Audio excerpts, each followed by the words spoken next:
Hi, Lena from Sweden is back, or am I? I don't know, what the hell.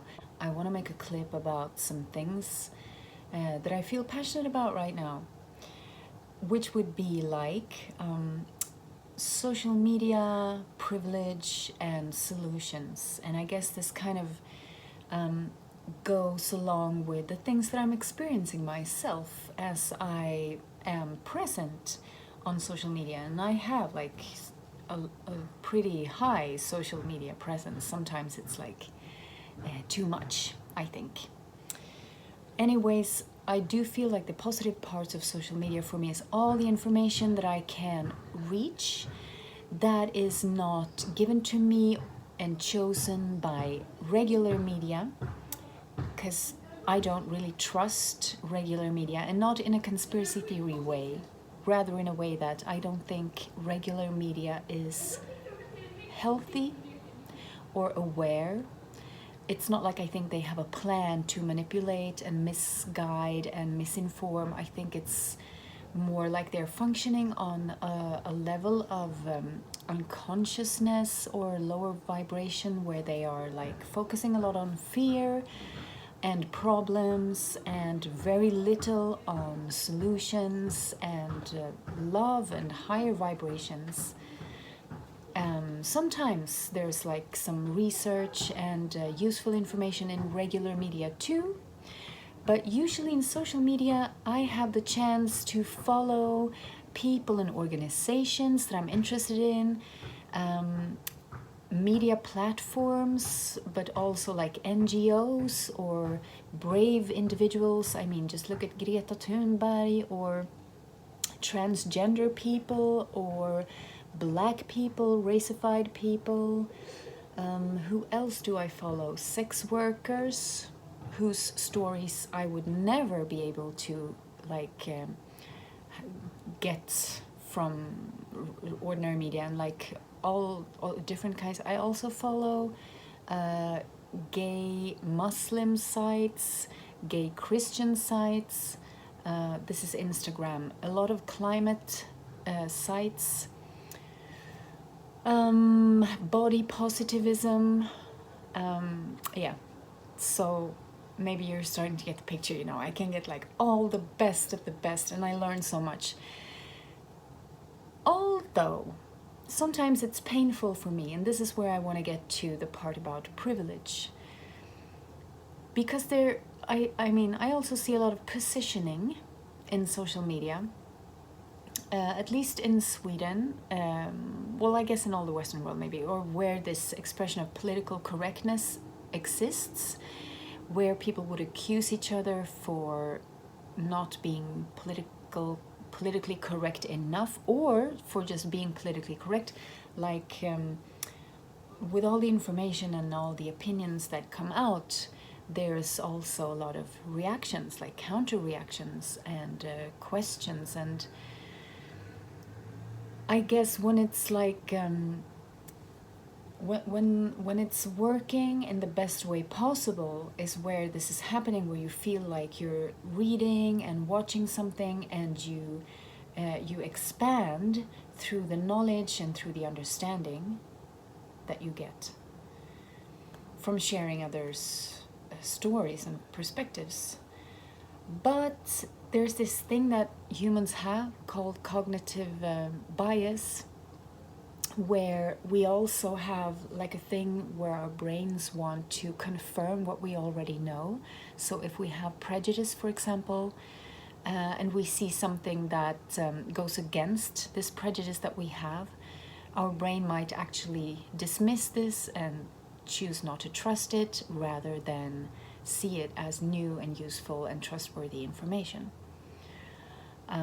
This is very obvious in the case of politicians who lie a lot, like Donald Trump's voters, or like far-right voters in Europe and Sweden. They don't care that their leaders commit sexual harassments or sex crimes, because all they see is that sex crime is associated with immigrants. So whatever new information I get, my brain won't accept that. Yeah.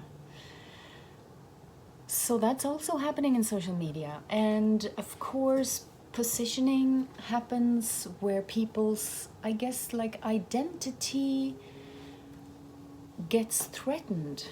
I don't know, but you know, I see so much of the counter reaction and the like anger and fear and resistance to the new movements. And personally, I experience this sometimes when I criticize the patriarchy, or where if I make like feminist analysis that is very clear. I don't call it aggressive, I would call it clear, because the patriarchal system is not like a new mysterious theory of, you know, it's very obvious, it's very established. Just like we don't question that we live in a post-colonial world where racism as a product of colonialization is a fact that affects all of us. But there is a lot of resistance, and personally I do experience it from privileged people. Always from the privileged people, from the privileged groups who would maybe go like, but not all men, and feel attacked personally, or feel even well, I've been called sexist, for example, when I call out patriarchal structures without going after an individual. I've been called sexist from white privileged men. And the anti-racist sites that I follow, they also get accused of being racist when they call out white supremacy. Like, there's a counter movement for everything. People like, yeah, we have to stand up for heterosexuals now. So what can we do? I don't know. Personally, you know, I always come back to the fact that everything starts with me. So, is there anything in me that happens? Oh yeah, of course there is. Of course, I can also notice that I'm a human being. I'm not perfect, and while I can criticize men who go like, not all men, sometimes me too. I can hear a voice in my head if I read like critique against white privilege. I can hear a voice in my head like, but not all white people. Whoa, like what was that voice? It seems I also have a voice that can feel threatened as I'm called out on my privilege. So maybe we could use this, like, I'm white, that's a privilege. I'm a woman, and that is a position of being oppressed. So in a way, I have the chance to analyze my own white privilege through the understanding that I have as a feminist, and a woman and a feminist. And maybe we can all find some angle that helps us understand our own privilege when we get called out on on it.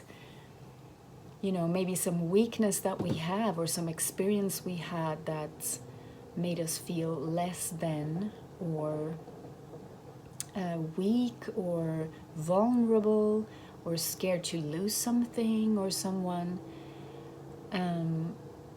I think maybe there's a solution if we can go to that place to find like a key to see our own privilege in a certain situation, and how we could help instead of going like, but not all heterosexuals. What do you say? What do you think?